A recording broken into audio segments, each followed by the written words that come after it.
Okay, Justin. First, just to follow on Jeff, could you maybe explain, I think a lot of people have a question of why the White House wouldn't sort of exploit this opportunity to take a leadership role in this situation, especially when there's policy goals, and Ukraine being the most obvious, that you want to accomplish in the House.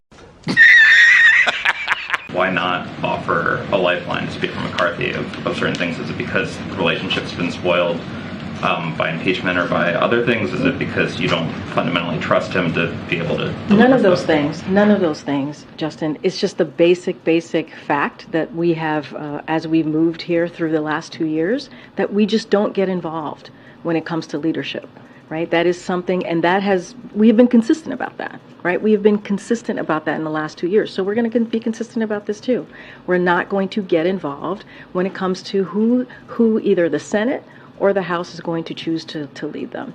Oh my God. That has been our consistent play for the last 2 years. And then I just wanted to loop back on yesterday. I think there was some confusion over the President's remarks the day before and when he referenced a deal. Do you have any more clarity about what the President was referring to in that situation? I mean, look, what we were really referring to is that the Speaker's McCarthy's public comments. Really. So there's no, just to be clear, there's no behind-the-scenes deal, or you were just saying, the President was just saying, we've seen the Speaker say that he supports Ukraine aid, we've seen Republicans say they support Ukraine aid, so we think there's an agreement even though we haven't had a private Look, I'm not going to go into depth. What I'm going to let the President's words stand, and I'm not going to elaborate on it. What I will say is that what we are always going to show and point to, as the Admiral did just moments ago as he was standing by this lectern, is that the Speaker McCarthy has been very clear about this, that he wants to make sure that Ukraine continues to get the weapons support, and I'm paraphrasing here, that they need, right? That they need on the battlefield. He has said this multiple times. He said this on Sunday. He continues to say this, and there is overwhelming majority of support in Congress to continue that funding for Ukraine. That is where we are. That is what the President wants to see, and I speak for the President on this, right? Making sure that we want to see that bipartisan support, and that's the agreement. That is the agreement that the Speaker has made publicly, not just to, I mean, really to the Ukrainian people, right? That commitment that he has made to the Ukrainian people, that's what we want to see. And that's what the President is going to continue to really be clear about. And he said this on Sunday as well. Alrighty then. Okay. Thanks, Karine. When is the last time that the President and the House Speaker spoke, and how would you describe their relationship? I just don't have any private conversations to read out. I don't. What I can say is, and he has said this to me, the President, that he is in, he has regular conversations with members of Congress, whether it's the House or the Senate. I just don't have any private conversation to speak to. Would you describe their relationship? How would you describe? I mean, look, the President has been president for now 2.5 years. He was a vice president for 8 years, as you all know. He was a senator for 34 years. He has relationships with Republicans and Democrats throughout his career, right? It is not unusual. It is something that the President certainly appreciates and certainly leans into the relationships that he has had. I'm just not going to I'm not going to characterize that relationship. You guys have seen him with the Speaker multiple times meet, especially during the budget negotiations. What? Bro, what are you talking about, man? A couple months ago. I'm just not going to characterize it from here.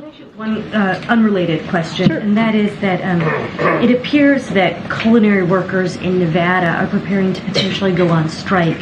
I want to get a sense what the White House's position is on that.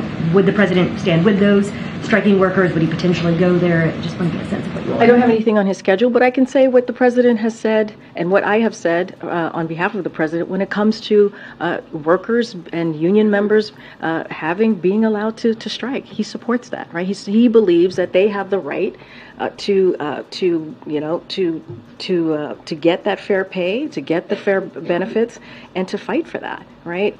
And so that is what he believes. He believes that they should have that so that they can indeed be able to support their families, be able to support themselves.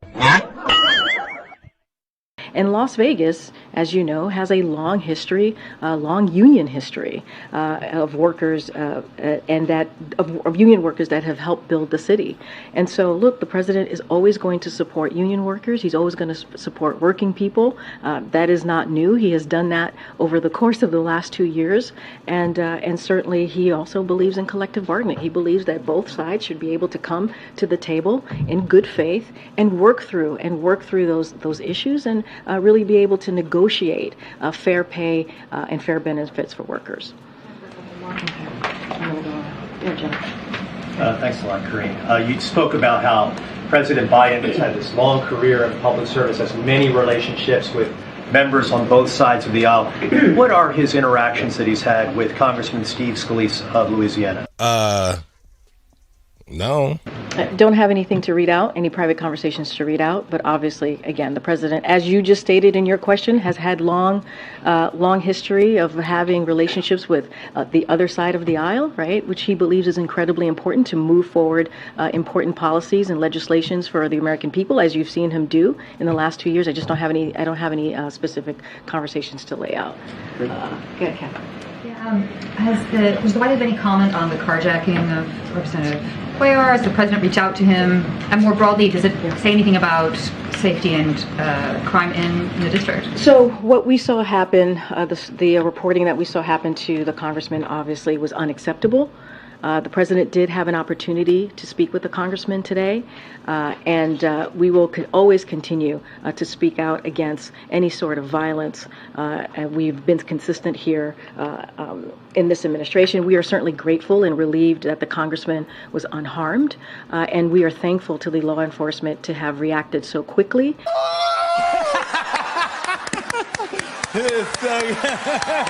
And so, look, this is the president, unlike Republicans, has actually put forth billions of dollars, has taken action to make sure that there are billions of dollars in his budget every year.